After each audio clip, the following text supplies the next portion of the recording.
My name is Dave Anderson. I own the Business Bully LLC, and I am a business coach that helps people with marketing, finding their voice, and getting to the money. Wow, and how did you get into this business? Kind of by accident. I started my career in radio at 9. I wound up retiring at 34 because I saw that a lot of my ideas were making money that I wasn't getting a piece of. Yes. And I was giving people advice, and they started making more money than I was making. And I was like, yeah, no, I need to get some I of this need to money. get at this, but we need to back up for a minute on that. How did you start in radio at 9? Everybody says that, but nobody questions the Olsen twins. It's Yes. quite by accident. I was at a school where I wasn't allowed to take the test to skip grades, and I got frustrated. And my mom was like, "Yeah, you're smart, but you still have to kind of follow the rules. So not doing your homework as some type of Gandhi-like protest isn't going to fly." And she took everything out of my room. I had a brother who was very let's say, what's the word I'm looking for? He was the type of person that felt so bad for me. He went and got me a radio and got me a phone and snuck it in while my mom was working. And so I'd use it when my mom was working, and then when she came home, I'd hide it. And I was turning into a radio station that had a show about kids. It was called Kids Corner, and I called in. And Curly Neal from the Globetrotters was like, "Hey, that kid's amazing. You should hire him." And that's how I got my start. She went to a radio station Yeah. every day. Every day after school. And what would you talk about? Well, things that kids cared about. Sometimes it was cartoons, sometimes it was toys, sometimes it was current events and politics, you know. And so I feel like that's so rare back. I mean, I know there's so many kids now that have, you know. But in the 80s, it was unheard of. It was unheard of. Yes. It was like, oh my God, that's so, you know. But I was busy living life, not trying to necessarily make history. I was just a kid who found his way into a cool situation. And how long did that last? I did that until I was about 15, and then TV came calling, and I did a show called Candy Kids Club, which was on CBS Saturday morning, and that was great, and I did that. What kind of a show was it? It was sort of like Kids Corner, but it was more based on teenagers and the things that teenagers liked. And so I would go to red carpets, or I would like review toys or talk about different comic books, and I got to go to like Marvel and DC and, you know, talk to the I feel like you were like writers. the original YouTuber. You know what? I never thought about it like that. Yeah. This is like 20 years too early, but you know, what are you going to do? I had a good time, and it was a fun childhood, even though, you know, I grew up poor, but I had these amazing experiences. And so I think I was uniquely blessed to develop the talents that I was able to develop from that experience. Yeah. Yeah. And so where did that lead you? Where was the next chapter? Next chapter found me in college, and because I'd already had radio experience, I wanted to intern. I got an internship at a company called Radio One, and 6 months after that internship, I became an associate producer of a morning show, and that was incredible, and that wound up leading me up and down the dial. I've lived in 19 states, did a lot of, you know, production, promotion, being an executive producer, being an on-air talent, doing syndicated radio, all those types of things. And I wound up at one particular point homeless because it got tough, you know, really tough. I washed up in a gas station sink for a while. It was, wow. It was crazy. But the thing of it was, I said, I'm never going to be here again. And I'm going to make that was sure. your low. That was the low. And like, thank God, you know, my kids never experienced anything like that. And thank God I'm able to keep people from experiencing things like that. But it put a different kind of bravery inside of me, a different kind of resilience where nothing that will happen to me will be as bad as washing up in a gas station sink or sleeping in between two tractor trailers in a Walmart parking lot, you know, in my truck.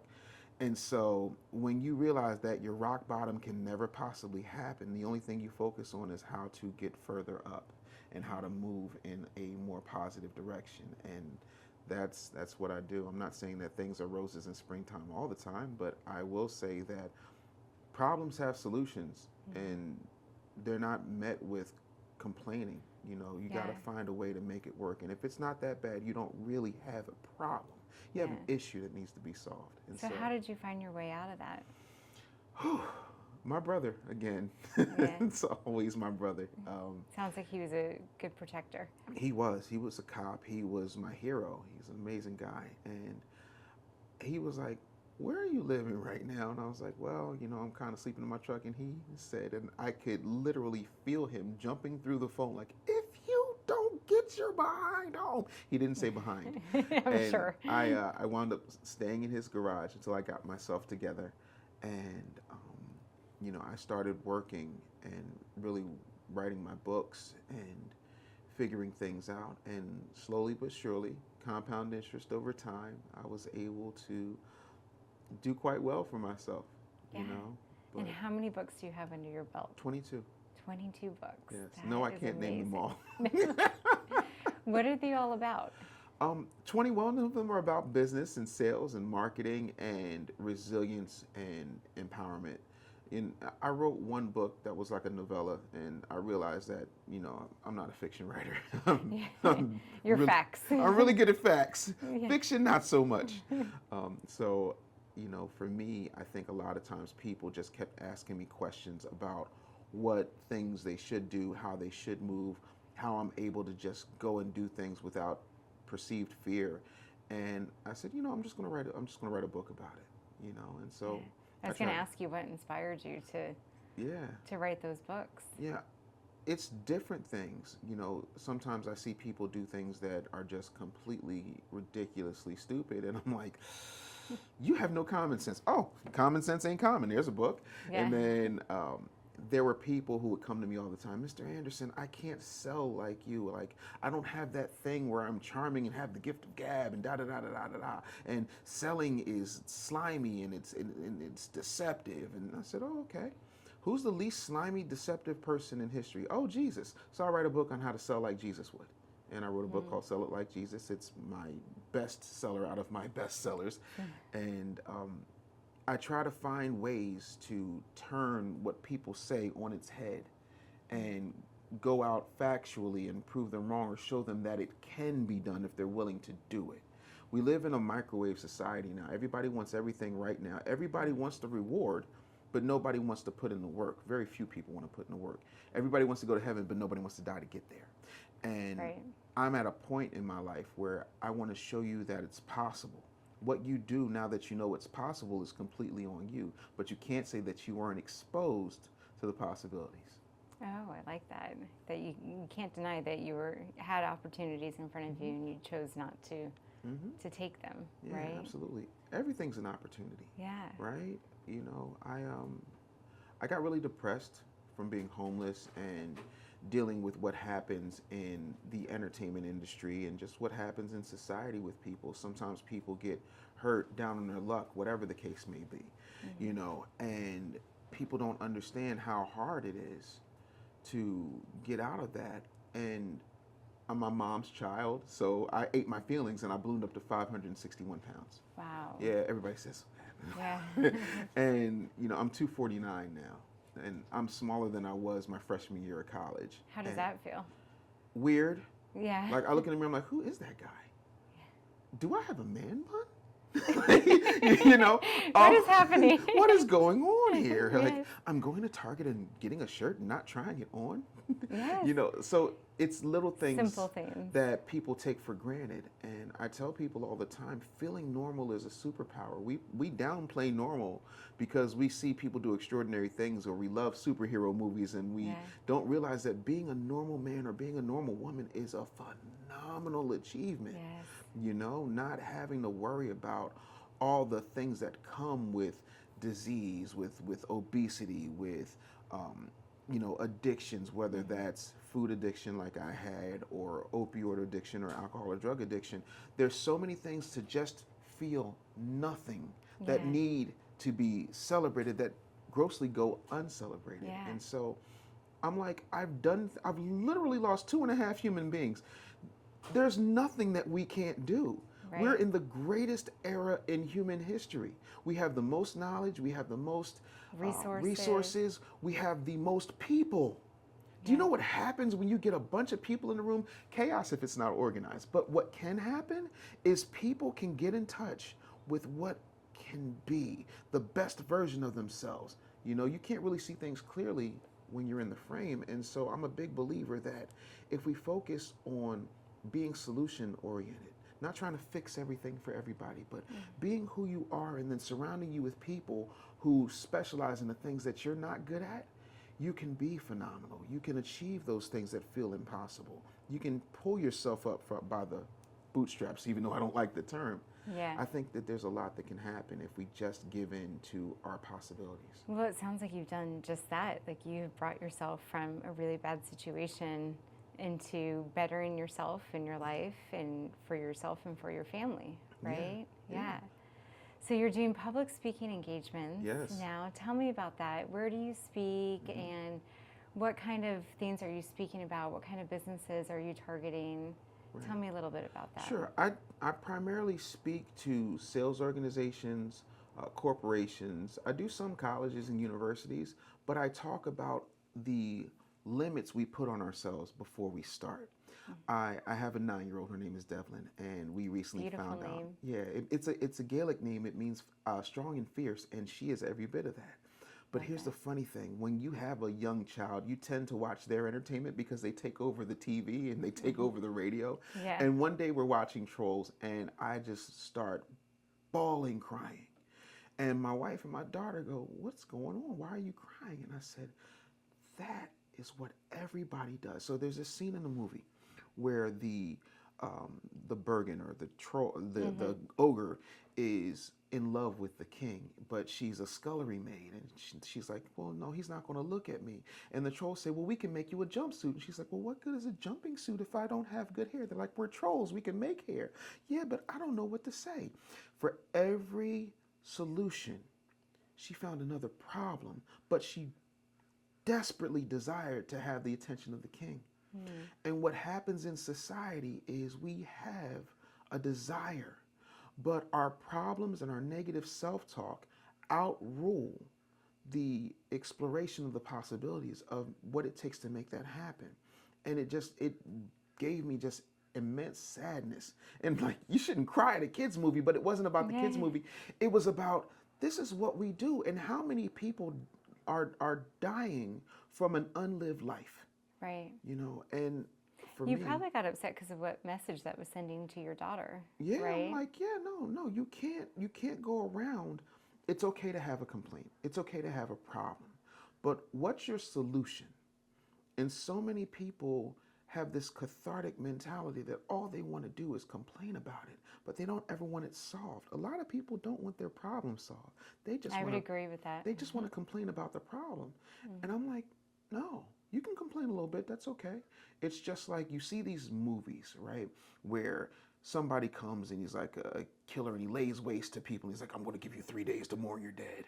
And it's like, ooh, okay, 3 days. After that, we're going back to war. I'm going to let you bury your dead, get your affairs in order, and then we go back to war. Yeah. Right? Like you can take this time. It's okay to grieve. But Yes. then you got to move up, onward and upward, right? Yeah. I lost my brother who, and I tell people, when you have a brother, a big brother, a hero, and you were raised in the same home and you have a certain understanding, it's like speaking a language that only you and that other person speak, and then when that person goes, the language automatically dies. And then you start to run down all the things that you wish you had have said and you would have said, and all the hugs you didn't give, and all the, "Hey, I'm just calling to tell you I love you, I know you're busy." But and once I got past the fact that my brother died way too young, and I got past the fact that I felt I didn't say I love you enough, then the reality of my life with my brother set in. And it was, he knew I loved him. I'd call him and tell him I loved him all the time. Whenever I saw him, I hugged him. We had amazing adventures together. We had a phenomenal childhood. We were poor, but we had each other.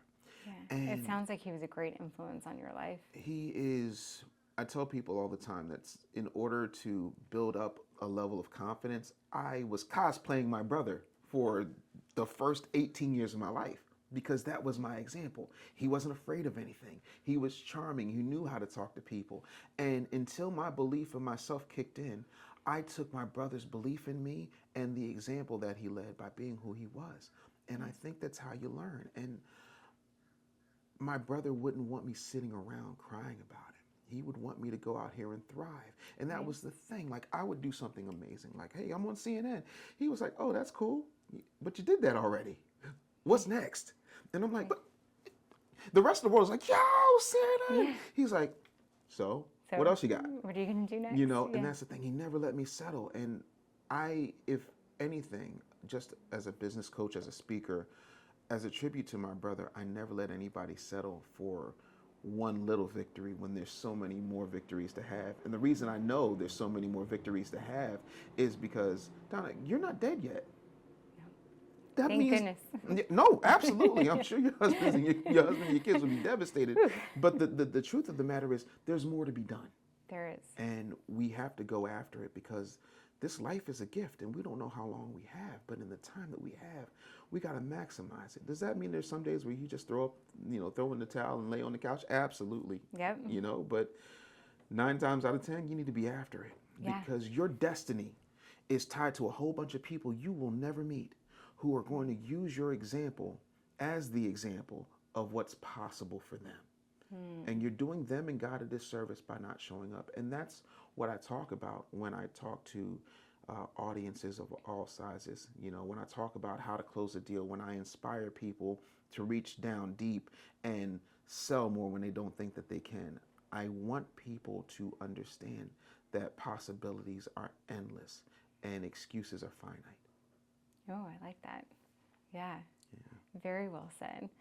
And I love hearing about your brother and what an influence he was on your life. And I believe that what we've been taught is true, our loved ones are looking down on us and proud of us every day and know how much that we love them. Because I know how many people struggle with, I didn't get to say this, or I didn't get to say that. But I believe they're watching and looking down on us and proud, right? Yeah. So tell me a little bit about where you see this all going. Wow. 22 books. You're gonna write more? Yeah, I'm going to write more. I'm actually working on a follow-up to Sell It Like Jesus called Jesus the Influencer. And I'm writing another book in tribute to my brother Aaron called What My Brother Taught Me. And both books are about thinking on how you move forward, what you do, how you go about making things happen. And the thing about, Jesus the Influencer is when you think about it, Jesus rocked the world without a cell phone. His reputation was so amazing. He did big spectacles. And so when you talk about an influencer, 2,000 years after his death and ascension, he's still influencing people. Yeah, that's true. There's $33 million in tithes and offerings every single Sunday. One of the richest places in any neighborhood is the church. The other part of that is his merch game is unstoppable, right? His ability to still get subscribers, right? Followers to come and get tied to that message is important. And then It's true. when it comes to the book about my brother's life and the influence on me, it's about all of those lessons that we would have, doing dishes at the sink or playing basketball. Like I was always a fat, chubby kid, so like running up and down the court, not a thing. And so my brother was like, we're just going to develop a really good perimeter shot. Yeah. And so I can shoot a 3-pointer from damn near anywhere. That's awesome. So he took my limitations and still found a strength. Yeah. And for me, the only thing that I want is to have the opportunity to grace more stages and help more people and help entrepreneurs who feel stuck get unstuck, whether that's through coaching, whether that's through a course, whether it's through one of my books. I want to show people that you can do more than just what you're doing. And you should feel excited about your possibilities more than you should be dreading your limitations.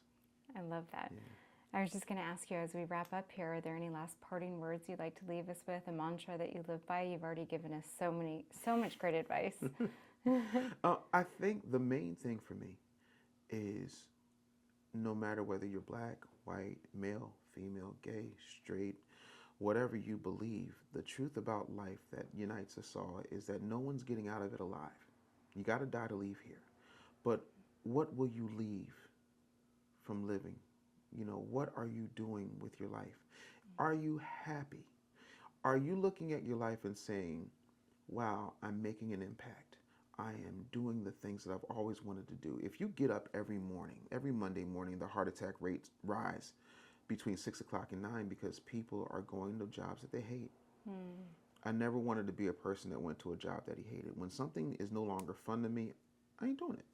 Yeah. And I think there's a kid literally right now making $30 million a year on YouTube reviewing other people's toys. His name is Ryan.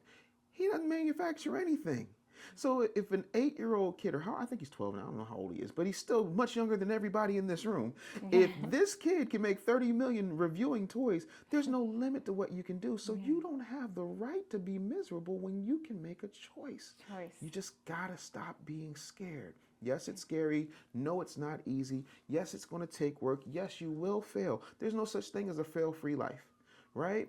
So I want people to understand that it is better to go for it and be happy making, I don't know, 50 grand a year than making 200 grand a year and you hate your life so much that you take it out on your spouse, you take it out on your kids, you take it out on the world. I want you to live the life that when you go to sleep, you feel mad because you're living your dream. And we don't do that enough. You're right. Kind of flip the narrative a little bit. Absolutely. Well, thank you so much for coming in today, Dave. I loved speaking with you and I loved hearing your story. Thank you so much for having me. This has been fun. I really like this set. This is so nice. The lighting is good. Well, thank you. We kind of dig it. Yeah, no, I mean, you should keep doing this. This is cool. Yeah, I think we will for a little while. Well, thank you, Dave. Thank you.